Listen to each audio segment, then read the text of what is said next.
আসসালামু আলাইকুম এভরিওয়ান।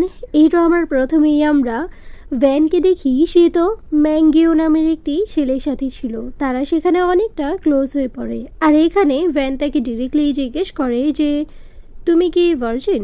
সে বলে যে কেন, ভার্জিন হওয়াটা কি এতটাই ইম্পর্ট্যান্ট? সে বলে যে হ্যাঁ, কারণ আমি নিট অ্যান্ড ক্লিন জিনিসই পছন্দ করি।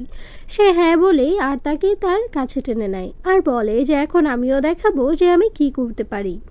আর সেখানেই তারা কিছুটা টাইম একসাথে স্পেন্ড করে নেয়। মর্নিংয়ে যখন ভ্যানের ঘুম ভাঙে, সে তো এখানে তাকে দেখে মনে মনে ভাবে যে এটা কি ঠিক হয়েছে। সে সেখান থেকেই চলে যাওয়ার সময় ম্যাঙ্গিও তাকে ধরে ফেলে। আর ম্যাঙ্গিও এখানে তাকে বলে যে তুমি কোথায় যাচ্ছ।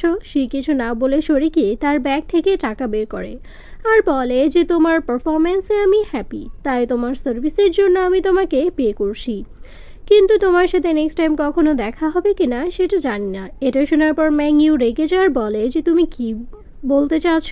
আসলে ভ্যান ম্যাঙ্গিওকে মেল মডেল ভাবছিল, কারণ সে ড্রাঙ্ক ছিল। সে কার সাথে আছে সেটাও জানে না, এমনকি তার নামও না। সে তার নাম জিজ্ঞেস করলে এখানে সে বলে দেয় যে তার নাম ম্যাঙ্গিও। তখন সে বলে যে তোমার সাথে আবার নেক্সট টাইম দেখা করব, কিন্তু শিওরলি কিছুই বলতে পারছি না। এখানে সে তাকে কিছু বলার আগেই ম্যাঙ্গিও সেখান থেকে চলে যায়। যখন রিসেপশনের দিকে আসছিল, সেখানে এই দুটো মেয়েকে কথা বলতে দেখে যারা আসলে ন্যান ফ্যামিলির মেয়ে। ভ্যানের বিষয়ে কথা বলছিল, যার আসলে কালকে বিয়ে ছিল, কিন্তু তার ওয়েডিং ডেতেই স্টেজের মধ্যে তার হাজবেন্ড তাকে রেখে চলে গিয়েছিল। আর এখানে তারা আপসেট ফিল করছিল যে মেয়েটার সাথে কতটাই না খারাপ হলো, সে কতটা ইনসাল্টেড হয়েছে। এগুলো শুনে এখানে ভ্যানের মনটা আরও খারাপ হয়ে যায়। সে সেখানে যায় আর তার পেমেন্ট পে করতে গেলে মেয়েগুলো তো এখানে তাকে দেখে শকড হয়ে পড়ে, কারণ সেই তো ভ্যান ছিল। আর তার গলায় এখানে কিছু লাভ বার্ডস দেখে তারা তো আরও শকড হয়ে পড়ে যে সে কি কারোর সাথে এখানেই ছিল। এখানে যখন ভ্যান নোটিস করে যে তার নেকের মধ্যে লাভ বার্ডস আসে, তাই সে তাড়াহুড়ো করে সেখান থেকে বের হয়ে আসে। হ্যালো এভরিওয়ান, মোস্ট বেইটের সাথে আমার এক্সপিরিয়েন্স সত্যি অনেক মজার, যা আমাকে নগদ পুরস্কার জেতার সুযোগ করে দিয়েছে। একটি খেলা সবচেয়ে এক্সাইটিং, তা হলো লিঙ্কো। খেলাটির পুরো ডিটেলস বলে আমি আপনাদের সারপ্রাইজ নষ্ট করে দিতে চাচ্ছি না। ট্রাস্ট মি, এটি হবে আপনাদের জন্য একটি নতুন এক্সপিরিয়েন্স। আপনি যদি একজন গেম লাভার হন, মোস্ট বেট দিচ্ছে এক্সাইটিং সব গেম অফার। মোস্ট বেটই দিচ্ছে খেলায় নগদ পুরস্কার জেতার সুযোগ। মোস্ট বেটে রয়েছে বিকাশ, নগদ, রকেট উপায় এবং অন্যান্য অনলাইন ট্রানজ্যাকশনের মাধ্যমে দ্রুত ও সহজে আপনার টাকা ডিপোজিট ও উইথড্র করার সুবিধা। সাথে থাকছে 24 ঘন্টা 7 দিন কাস্টমার কেয়ার সাপোর্ট। এই প্ল্যাটফর্মটি দিচ্ছে লাইভ স্ট্রিম ম্যাচ খেলার সুযোগ। নিজে দিয়ে আমার প্রোমো কোড ME56 ইউজ করে রেজিস্ট্রেশন ও আপনার প্রথম ডিপোজিটে পেয়ে যাচ্ছেন এক্সাইটিং ওয়েলকাম বোনাস আর 225টি free spin. Don't miss this offer. আমি বলছি না আপনারা এটা করুন, যদি করেও থাকেন নিজ দায়িত্বে করবেন। বের হয়ে আসার পরই আমরা এখানে মিস্টার ফুকে দেখি, যে আসলে তার ফিয়ন্সে ছিল। ফু সেখানে ভ্যানকে দেখে ডিরেক্টলি তার কাছে যায়। সে তো এখানে তাকে দেখে জিজ্ঞেস করে তুমি এখানে কি করছো। সে বলে যে আমি পুরোটা রাত তোমাকে খুঁজেছি, তোমার জন্য ওয়েট করেছি। সে বলে যে কিন্তু আমি তো তোমার জন্য ওয়েডিং হলে ওয়েট করেছি, তুমি সেখানে আমাকে ফেলে রেখে চলে গেছো।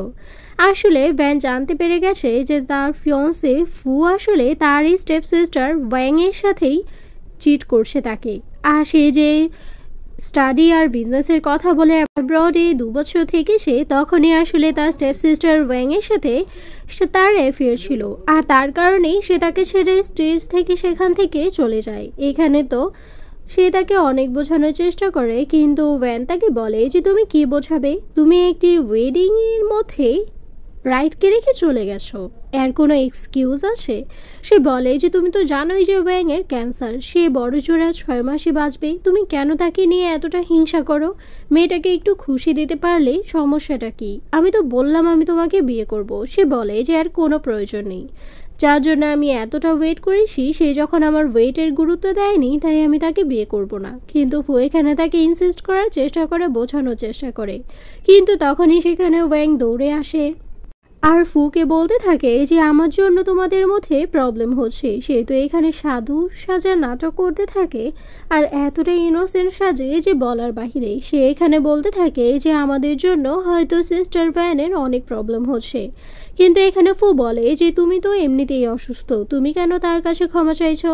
ওয়াং তো এখানে তার কাছে ক্ষমা চাওয়ার অনেক নাটক করে, এমনকি তাকে বোঝানোর চেষ্টা করে যে সিস্টার আমি তো বড় জোর কিছুদিনে বাঁচবো, তুমি কেন আমার সাথে এরকম করছো। আর তার কানের কাছে এসে তাকে বলে যে আমি একটু একটু করে তোমার বয়ফ্রেন্ডকে নিজের করেছি, এমনকি একটু একটু করে তোমার সাথে রিলেটেড, তোমার সাথে বিলং করা সব কিছুই আমি নিজের করে নিব। আর নিজেই নিজেকে স্ল্যাপ করে এরকম প্রিটেন্ড করে যে ভ্যান তাকে স্ল্যাপ করেছে। এটা দেখে তো ফু এখানে ভ্যানের উপর আরও রেগে যায় যে সে অসুস্থ, তুমি কিভাবে তার উপর হাত তুলতে পারো।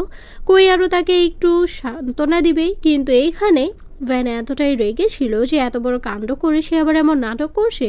সে ডিরেক্টলি তাকে স্ল্যাপ করার বলে যে আমার মিথ্যে ব্লেম নেওয়া একদমই পছন্দ নয়, তাই এটাকে সত্যি করে দিলাম। এটা বলেই সেখান থেকে চলে আসে। আমরা কোম্পানির সিন দেখি যেখানে তো আসলে ফ্যাশন ডিজাইনারের ডিরেক্টর হিসেবে কাকে চুজ করা হবে সেটাই দেখানো হচ্ছিল। এখানে আমরা দেখতে পাই যে ভ্যানের ড্যাড এখানে আবার ভ্যানের প্রতি একটু আপসেট থাকে, কারণ সে কখনোই রুলস আর রেগুলেশন মানে না, সে সবসময় নিজেরই অ্যাটিটিউড নিয়েই থাকে। সে যখন ভিতরে ঢুকে তার ড্যাড বলে যে তোমার কি কোনো টাইম রেগুলেশন নেই, এতক্ষণ ধরে ওয়েট করছিলাম। সে বলে যে আমার টাইমের কোনো প্রয়োজন নেই, আমার ট্যালেন্টের যথেষ্ট। আর এগুলো শোনার পরে এখানে সবাই চুপ হয়ে যায়। আর তখনই এখানে তার ড্যাড অ্যানাউন্স করে যে আসলে যেই ডিজাইনিং কম্পিটিশন হবে সেটার ডিরেক্টর আর কেউ না, ওয়াংকে বানানো হচ্ছে। আর এটা শোনার পথে এখানে ওয়াং অনেক নাটক করে, কিন্তু তার ড্যাড এটাও এক্সপ্লেন করেছিল যে আসলে যেই বোর্ড অফ ডিরেক্টরসগুলো ছিল তারাই এটা চুজ করেছে। এটা শোনার পরে এখানে ভ্যান কিছুই বলে না, চুপচাপ নিজের ক্যাবিন থেকে সব কিছুই নিয়ে নর্মাল ক্যাবিনে চলে আসে। এখানে তার অ্যাসিস্ট্যান্ট খুবই আপসেট হচ্ছিল যে ওয়াংয়ের কোনো কিছুই নেই, এমনকি তার কোনো ট্যালেন্টই নেই, শুধুমাত্র সে অ্যাব্রড থেকে ডিজাইনিং করে এসছে, এর জন্য তাকে এত বড় পজিশন দেওয়া হয়ে গেল, আপনাকে সরিয়ে দিল। সে চুপ করেই তার কাজ করে। এদিকে আবার আমরা ওয়াংকে দেখি সে তো তার ড্যাডের সাথে দেখা করে। অ্যালিজিটিমেট চাইল্ড হলেও সে তার ড্যাডেরও অনেক ক্লোজ ছিল, কারণ সে এরকম নাটক করেই তার মন জয় করেছে। এখানে তার ড্যাড বলে যে আমি জানি তুমি এই কম্পিটিশনটা অনেক সুন্দরভাবেই করবে, এই শোটা যেন পারফেক্ট হয়, কারণ এই শোতে হু ফ্যামিলির প্রিন্স আসছে। তখন সে জিজ্ঞেস করে যে প্রিন্স এখানে কেন আর আমাদের কম্পিটিশনেই কেন। তখন সে বলল যে আসলে প্রিন্সের এই সিটের একটি মেয়েকে পছন্দ হয়েছে, তাই সে এইদিকে আসবে। ওয়াং এর নজর এখন প্রিন্সের উপরও পড়ে যায়। এদিকে আমরা ফুকে দেখি সে তো ওয়াংকে খুশি করার জন্য একটি স্পোর্টস কার নিয়ে আসে। এটা দেখে ওয়াং বলে যে তুমি তো এই স্পোর্টস কারটি আমার সিস্টারকে দিতে চেয়েছিলে বিয়ের পর। সে বলে যে এখন তো আর বিয়ে হচ্ছে না, তাই এখন তোমাকেই দিচ্ছি, তুমি আপাতত ইউজ করো, তারপর না হয় সে তোমার থেকে নিয়ে ইউজ করবে। এটা দেখে সে খুবই খুশি হয়ে যায়। দূর থেকেই আবার আমরা এখানে মিস্টার হানকে দেখি, সে তো এখানে ম্যাংইউর সাথেই বসেছিল। আর আমরা এখানে এটা জানতে পারি যে আসলে ম্যাংইউ হচ্ছে হু ফ্যামিলির প্রিন্স। আর সে এখানে তাকে বলতে থাকে যে আসলে কিছুদিন আগে ফু তার কাছে এসেছিল এই স্পোর্টস কারটি কাস্টমাইজ করার জন্য, তাও তার ফিয়ন্সে ভ্যানের জন্য, কিন্তু এখন সে এটা আবার তার মিস্ট্রেসকে দিয়ে দিচ্ছে। জিনিসটা খুবই উইয়ার্ড। আর ভ্যান মেয়েটার সাথে খুবই খারাপ হয়েছে। সে এখানে তাকে বলে দেয় যে যত রকমের স্পোর্টস কার আসে সব জন্য সে তার জন্য কাস্টমাইজ করে দেয়, সে আসলে এগুলো ভ্যানের জন্যই করছিল। এদিক দিয়ে ভ্যানের এতটাই মন খারাপ ছিল যে সে সেখান থেকে একটি বারে চলে যায় আর সেখানে গিয়ে অনেক ড্রিঙ্কস করে। সে একা থাকায় সেখানে একটি দুষ্টু ছেলে সেখানে চলে আসে, তার সাথে মিসবিহেভ করা স্টার্ট করে দেয়। সে তো এখানে তাকে মানা করে, কিন্তু সে শোনে না, তাই এখানে ভ্যান রাগ করে তার মুখের উপরই ওয়াইন ছুঁড়ে মারে আর সেখান থেকে তাকে চলে যেতে বলে। কিন্তু ছেলেটাও এখানে কম ছিল না, তাকে ড্রাগ দিয়ে দেয়। সে তো এখানে মাতাল অবস্থায় যেতেই নিলে তখনই ম্যাংইউর সাথে তার আবারও দেখা হয়। ম্যাংইউ এখানে তাকে বলে যে তুমি কি ঠিক আছো।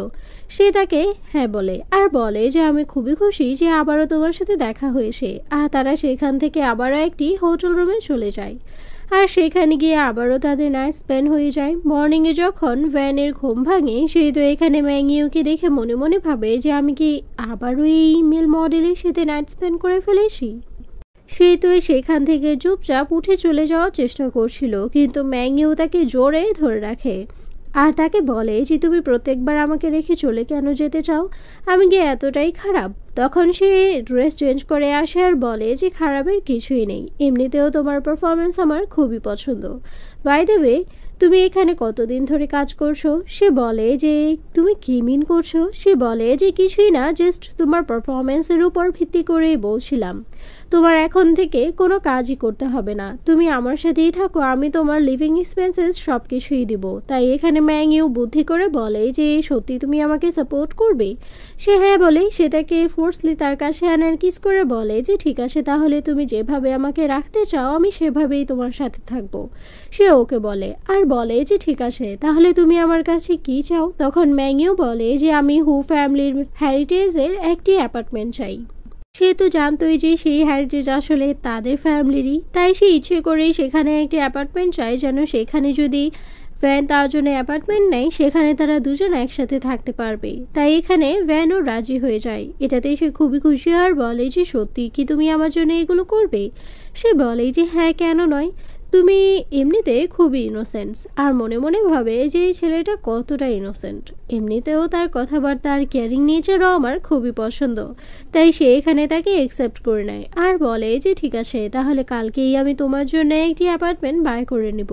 সে বলে যে আমি সেখানে তোমার সাথেই থাকতে চাচ্ছি। সে এখানে হাসে আর বলে যে এত কিছু একসাথে পসিবল না। সে নেক্সট ডে চলে যায় হু ফ্যামিলি সেই হেরিটেজে, আর সেখানে যাওয়ার পর ম্যানেজার তাকে বলে ম্যাম, আপনি যে অ্যাপার্টমেন্টের জন্য বুকিং করেছিলেন সেটা এখন বুকড।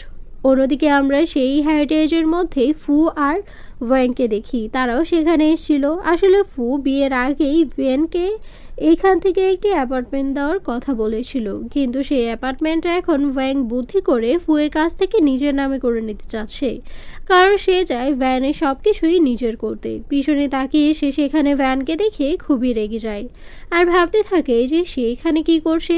ইচ্ছে করে সে ফুয়ের কান ফাড়ার বলে যে আমি সিস্টারকে বলেছিলাম আমি এখানে আসবো, তাই হয়তো সে আমার এই ইচ্ছেটাকেও নষ্ট করার জন্য চলে এসছে। ফু তো না বুঝে না জিজ্ঞেস করেই গিয়ে ভ্যানের উপর অনেক চিৎকার চেঁচামেচি করার বলে যে তুমি কেমন বোন, সেই 6 মাসই অন্তত বাঁচবে আর তুমি তার খুশিতে এইভাবে বারবার বাধা দিতে চলে এসো। সে বলে যে আমার কারো খুশিতেই বাধা দেওয়ার কোনো ইচ্ছে নেই, তোমাদের যা ইচ্ছে করার করো, আমি আমার বয়ফ্রেন্ডের জন্য অ্যাপার্টমেন্ট বাই করার জন্য এসেছি, এটা তো তোমাদের প্রবলেম। তখনই সেখানে ম্যাংইউ চলে আসে, কারণ সে জানতে পেরেছিল এখানে প্রবলেম হচ্ছে। এখানে তো ম্যাংইউকে দেখে সে আরও খুশি হয়ে যায়, আর সেখান থেকে ম্যাংইউ কিছু বলতে নিলে সে তাকে থামিয়ে দেয়, বলে যে ডগসদের কথায় একদমই কান দিতে নেই, আর সেখান থেকে চলে আসে। আর অ্যাপার্টমেন্টে আসার পর তো সে খুবই এক্সাইটেড হয়ে পড়ে, কারণ এই অ্যাপার্টমেন্টটা পুরোটাই ভ্যানের টেস্ট অনুযায়ী ছিল। সে যেই স্টাইলে পছন্দ করে সেই স্টাইল অনুযায়ী এই অ্যাপার্টমেন্টটাকে গোছানো হয়েছে। এমনকি এখানে তো ম্যাংইউর ফ্রেন্ড তো এটাও বলে দেয় যে আসলে এই অ্যাপার্টমেন্টটা অনেক স্পেশাল, কারণ এটা আপনার বার্থডে ডেট অনুযায়ী মেক করা হয়েছে। এটা শোনার পর তো সে আরও এক্সাইটেড হয়ে পড়ে। আর এটা শুনে তো এখানে ম্যাংইউ তার ফ্রেন্ডকে চুপ থাকতে বলে, কারণ নয়তো সে জেনে যাবে। কারণ আসলে ম্যাংইউ এটা কাস্টমাইজ করেছিল তার বার্থডে দিন এই অ্যাপার্টমেন্টটা মেক করিয়েছিল। তার ফ্রেন্ড সরি বলে আর সেখান থেকে কার নিয়ে চলে। তারা তো সেখান থেকে অ্যাপার্টমেন্টটা গুছিয়ে টুছিয়ে বাহিরে চলে আসে। বাহিরে আসার পরই আমরা এখানে ভ্যানকে দেখি, সে তো ম্যাংইউনের হাতের ফোনটা দেখে। ম্যাংইউর হাতের ফোনটা ভেঙে গিয়েছিল একটু আগেই পড়ে গিয়ে, কিন্তু এটা সে জানতো না। ভ্যান ভাবে যে সে এতটাই গরিব যে সে একটি ফোন পর্যন্ত অ্যাফোর্ড করতে পারছে না, তাই সে তার জন্য একটি ফোন কিনে দেবে বলে। সে এখানে বলে যে এটা তো অনেক বেশি এক্সপেন্সিভ হয়ে যায়, আমি এত কিছু নেব না। কিন্তু এখানে ভ্যান কোনো কথাই শোনে না, সে ওকে বলে দেয়। আর এমনকি তার জন্য সে একটি ওয়াচ কিনে দেয়, আর এটা পেয়ে সে খুবই খুশি।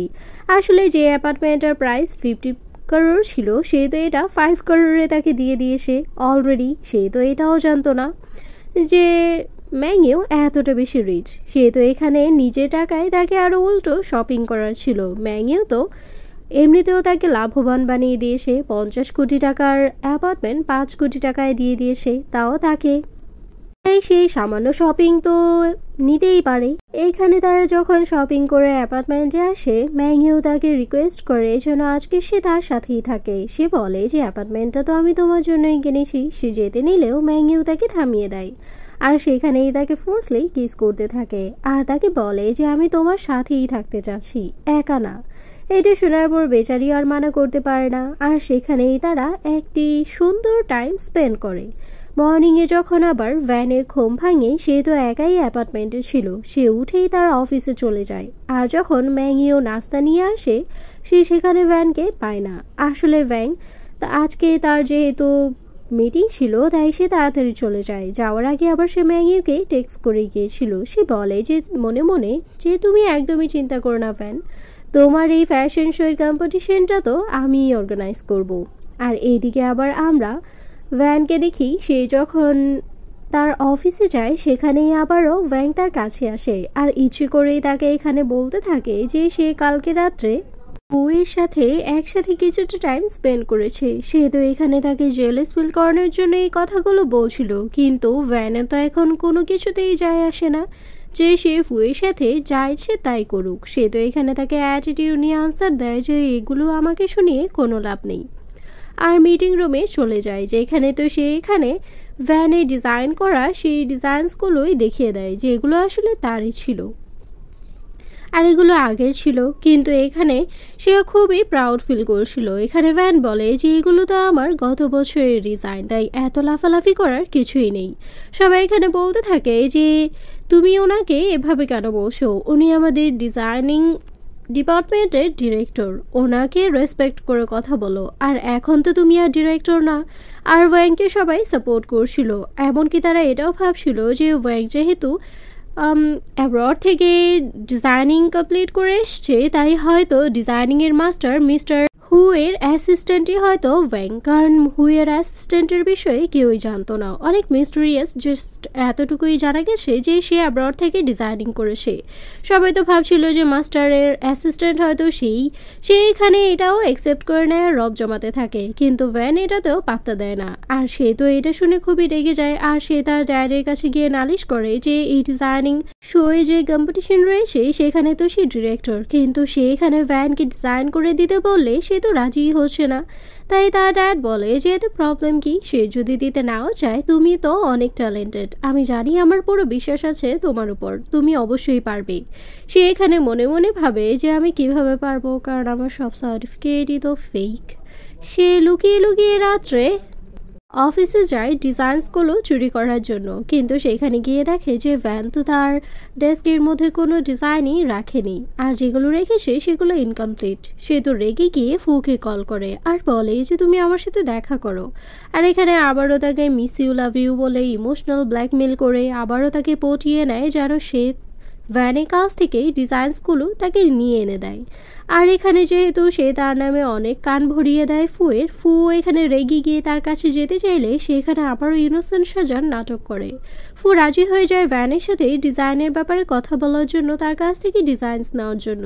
সে ডিরেক্টলি ভ্যানের সাথে কথা বলার জন্য চলে যায়। ভ্যান ডিরেক্টলি তাকে মানা করার বলে যে লজ্জা করে না, নিজের মিস্ট্রেসের জন্য তোমার এক্স ফিয়ান্সের কাছে আসছো, তাও ডিজাইনের জন্য এত যোগ্যতা থাকলে তোমার মিস্ট্রেসকে গিয়ে বলো এগুলো নিজেই করে নিতে।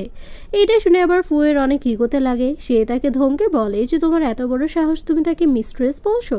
সে তার মুখের ওপরেই দরজা লাগিয়ে দেয়, কারণ সে তার সাথে আর্গুমেন্ট করতে চাচ্ছিল না। সে ভিতরে এসে যখন নুডলস নিয়ে বসে খেতে, তখনই আবার সুন্দর করে ম্যাংইও তাকে কল করার বলে যে তোমার জন্য আমি নিজের হাতেই কুকিং করছি, তুমি আসো। সে যখন সেখানে যায় দেখতে পায় যে ম্যাংইও তো নিজের হাতেই তার জন্য কুকিং করছে, আর কুকিং করা অবস্থায়ও তাকে এতটা হ্যান্ডসাম লাগছিল যে সে তো মনোযোগ দিয়ে জাস্ট তাকেই দেখে যাচ্ছিল। সে নিজের হাতেই রান্না করা খাবারগুলো তাকে সার্ভও করে, আর তাকে বলে যে কেমন হয়েছে খেয়ে কিন্তু জানাবে। সেখানে তারা অনেক কিউট কিউট কিছু কথাও বলে, এমনকি এটাও বলে যে আসলে তার কম্পিটিশন নিয়ে সে খুবই নার্ভাস, কিন্তু এখানে তার উপর ম্যাংইর খুব ভরসা ছিল। ম্যাংই বলে যে তুমি আগে গিয়ে ফ্রেশ হও। সে যখন ওয়াশরুমে আসে দেখতে পায় যে ম্যাংইও তো তার জন্য অনেকগুলো ড্রেস এনে সাজিয়ে রেখেছে, আর এদের ফেব্রিক্সও খুবই দামি। সে তাকে এই বিষয়ে জিজ্ঞেস করলে সে বলে যে আরে না, এগুলো তো স্ট্রিট ড্রেস। আসলে সে স্ট্রিট মার্কেট থেকেই তার জন্য এগুলো পছন্দ করে এনেছে, কিন্তু তার এগুলো ব্র্যান্ডেড মনে হচ্ছিল।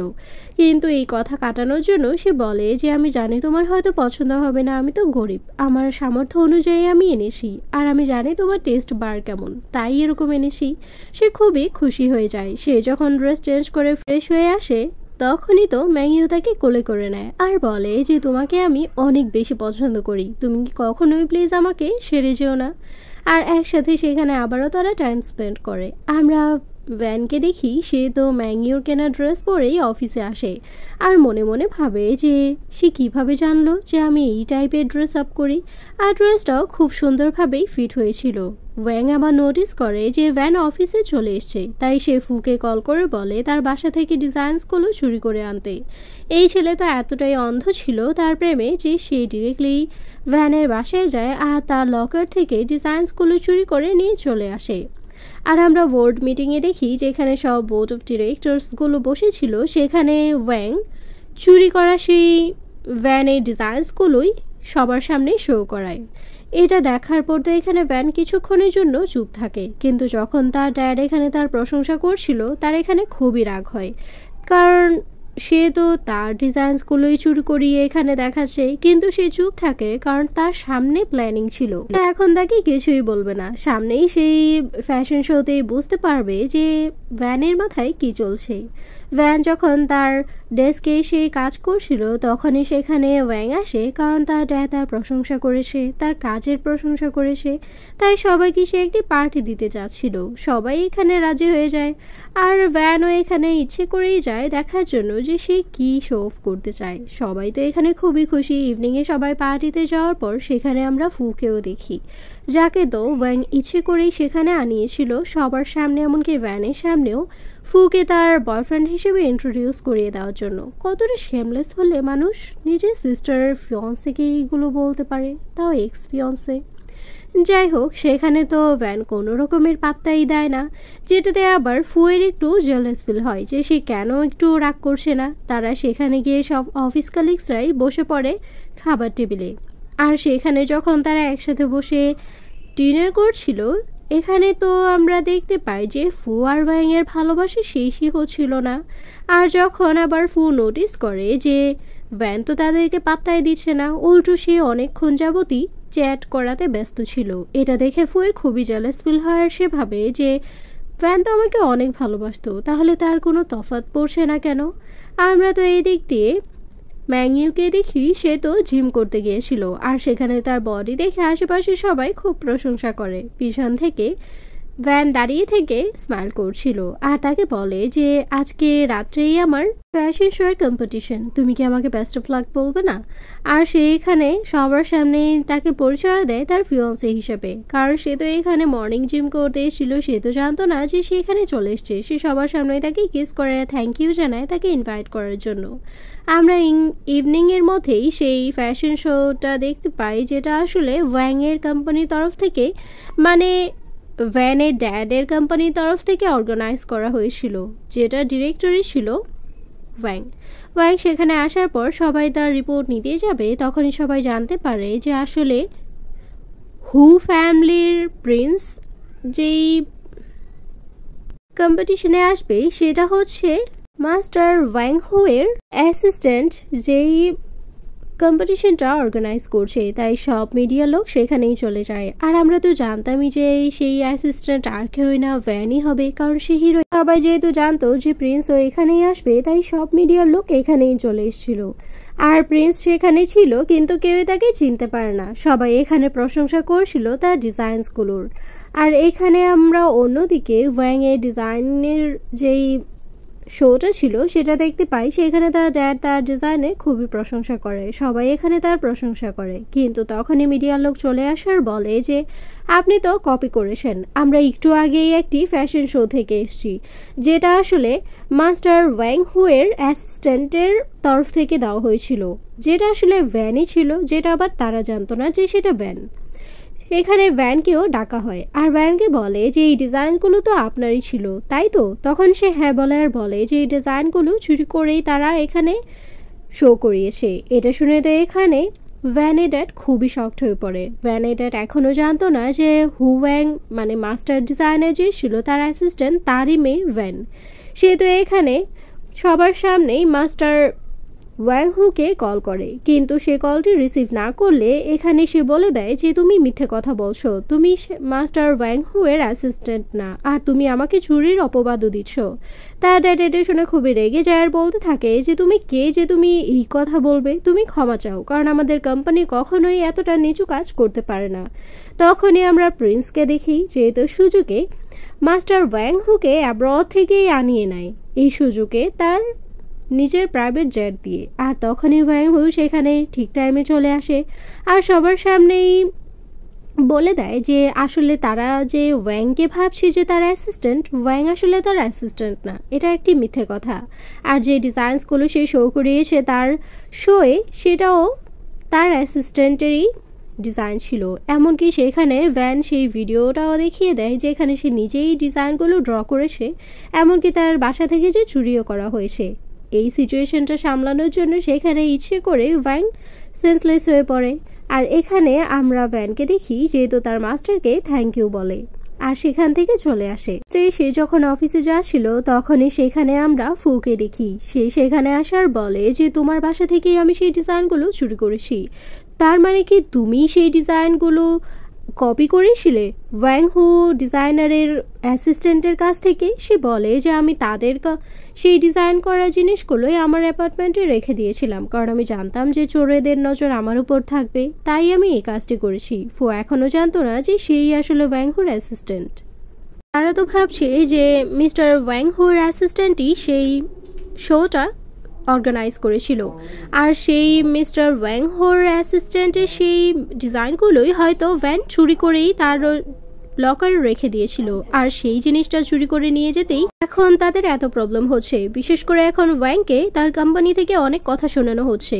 তখন সে এখানে বলে যে চোরের মার বড় গলা, নিজেরাই চুরি করেছো আবার আমার উপর দোষারোপ করছো, চুরি করতে এসেছিলে কেন? এটা বলেই তাকে স্ল্যাপ করে আর ওয়ার্ন করে যেন তার সামনে সেই মুখ দেখাতে আর কখনোই না আসে। আমরা তো এদিক দিয়ে ন্যান ফ্যামিলিকে দেখি যেখানে তো ভ্যানের ড্যাড যখন দেখে যে অনলাইনে তাদের কোম্পানিকে নিয়ে অনেক ধরনের কথা ছড়ানো হচ্ছে সে তো অনেক রেগে যায়, কারণ তাদেরকে ফ্রড আর কপিবাজ বলেও অনেক কথা বলা হচ্ছে। সে তো এটা দেখে ওয়াংকে স্ল্যাপ করার বলে যে তোমার চুরি আর কপি করার কারণেই আজকে আমার এত কথা শুনতে হচ্ছে, তুমি কিভাবে পারলে এই কথাটা আমার কাছ থেকে লুকাতে? সে এখানে রিকোয়েস্ট করতে থাকে আর বলে যে আমি সবকিছুই ঠিক করে দেব, মিস্টার ওয়াং হোর কাছে আমি যাব। তখন তার ড্যাড বলে যে ঠিক আছে, তুমি তার কাছে যাও আর সবকিছুই ঠিক করো, আর যদি এটা করতে না পারো আমি তোমাকে কোম্পানি থেকেই বের করে দিব। তখন সে বলে যে কিন্তু ড্যাড ওনার কন্ট্যাক্ট ইনফরমেশন তা আমার কাছে নেই। এটা শোনার পর তার ড্যাড আরও রেগে যাওয়ার বলে যে কি করবে কি না করবে সেটা আমি জানি না, আমার কোম্পানির যে রেপুটেশন তুমি খারাপ করেছো সেটা তুমি কিভাবে ঠিক করবে সেটা তোমার ডিসিশন, যেভাবেই হোক আমার কোম্পানি তুমি ঠিক করে দাও, নয়তো তোমার আর এই ফ্যামিলিতে থাকা হলো না। এই কথা বলেই সে যখন চিৎকার চেঁচামেচি করে তখনই তার শরীর অনেকটাই খারাপ হয়ে যায় আর সে সেখানেই অনেক বেশি অসুস্থ হয়ে পড়ে। এই ড্রামার এই পার্টি এখানেই শেষ হয়ে যায়।